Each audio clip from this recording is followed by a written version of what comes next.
Hello everyone, हम पढ़ रहे हैं कक्षा 8 गणित। मैं हूं आपका दोस्त सत्यम नायक। आइए प्रश्नावली 3.3 का प्रश्न दूसरा क्वेश्चन इसमें सॉल्व करेंगे। पहला हम सॉल्व कर चुके थे। तो यहाँ पर क्या है, हमें इसका एक्स वाई और जेड का माप क्या करना है, ज्ञात करना है, इनके मान ज्ञात करने हैं।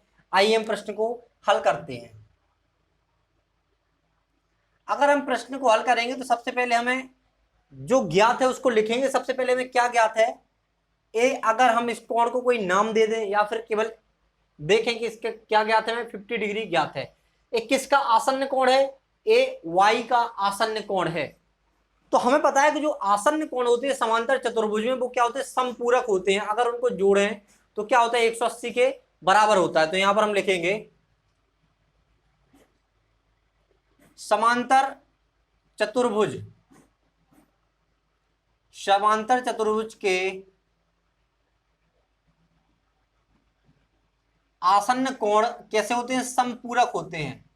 आसन्न कोण समपूरक होते हैं।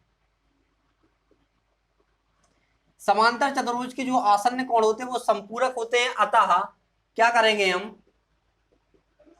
जो हमारा ए वाला कोण है y, इसका मान क्या दिया है, हमें y, इसका मान दिया 50। अगर इनको दोनों को जोड़ेंगे, क्योंकि आसन्न कोण है तो दोनों समपूरक होंगे, मतलब इनका योग कितना होगा, 180 के बराबर होगा। तो हम क्या करेंगे, इनको जोड़ेंगे 50 प्लस y, इसका मान क्या दिया y, तो बराबर 180 के होना चाहिए कि दोनों क्या है, समपूरक कोण, आसन्न कोण है, इसलिए आसन्न कोण समपूरक होते हैं।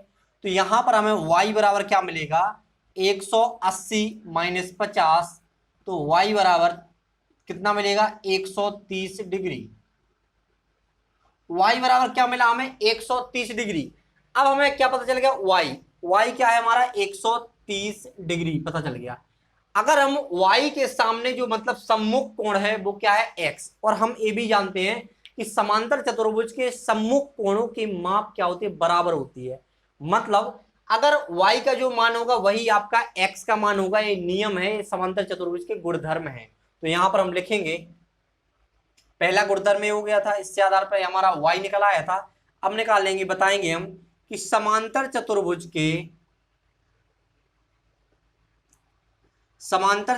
के सम्मुख कोणों की माप क्या होती है, बराबर होती है। सम्मुख कोणों की माप बराबर होती है। यहां पर आप देख रहे होंगे सम्मुख कोणों की माप क्या होती है, बराबर होती है।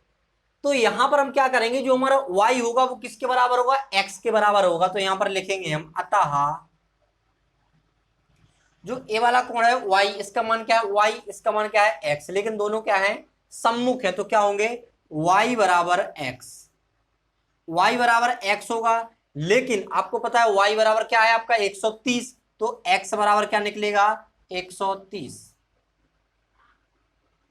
130 ही इसके बराबर निकला। तो हम यहाँ पर लिखेंगे x बराबर क्या है, 130 निकल के आया। अब हमें यहाँ पर क्या पता चल गया, आसन्न कोण था तो इस हमने y का मान निकाल लिया, 130 आया। और यहाँ पर इस सम्मुख कोण था तो y के बराबर, y के सम्मुख क्या है, x है, तो y बराबर x हो जाएगा। जो y का मान आएगा तो वही उसके सम्मुख कोण का मान होगा आपका। तो यहाँ पर आपने x और y दोनों के मान निकाल लिए, बचा है तो केवल z। तो समांतर चतुर्भुज में एक नियम और है कि आपके जो संगत कोण होते हैं, क्या होते हैं, संगत कोण। संगत कोण कैसे, देखो एक ही रेखा पर बना है, लेकिन एक अंदर बना है, एक बाहर बना है, एक इस तरफ बना है, एक इस तरफ बना है, लेकिन एक ही रेखा पर बने हुए हैं। इस तरह से अगर कोण बने हुए हो तो वो क्या कहलाते हैं, संगत कोण कहलाते हैं। क्या कहलाते हैं, संगत। अगर मान के चलो कि यहां पर एक लाइन और होती है कि यहां पर बनाते तो ये दोनों संगत हो जाते, लेकिन यहां पर एक अंदर एक बाहर, ठीक है, दोनों अंदर है। यहां पर अगर मान के चलो कोई समांतर चतुर्भुज इस तरफ से है, इस साइड से है, और मान के चलो एक यहां पर बना और एक यहां पर बना, तो दोनों क्या कहलाएंगे, संगत। संगत कोण कहलाएंगे। मान के चलो ये लंबी रेखा है और है, एक यहां पर बना है, इसको मिटा दो, एक यहां पर बना है, तो दोनों क्या कहलाएंगे, संगत। और संगत कोण क्या होते हैं, समांतर चतुर्भुज में संगत कोण का मान क्या होता है, बराबर होता है। तो यहां पर एक लाइन और हमें लिखनी पड़ेगी कि समांतर चतुर्भुज के संगत कोण क्या होते हैं, बराबर होते हैं। तो यहां पर हम लिखेंगे समांतर चतुर्भुज के संगत कोणों की माप बराबर होती है। देख रहे होंगे आप, समांतर चतुर्भुज के संगत कोणों की माप क्या होती है? संगत कोणों की माप लिखना है यहां पर, संगत कोणों की माप बराबर होती है। मतलब आपका जो आपका x होगा वही आपका क्या होगा, z होगा, क्योंकि x z का संगत कोण है, या बोल सकते हैं z का संगत कोण x है, या x का संगत कोण z है। तो दोनों क्या है, संगत कोण है, मतलब दोनों क्या होंगे, बराबर होंगे। तो यहां पर हम लिखेंगे अतः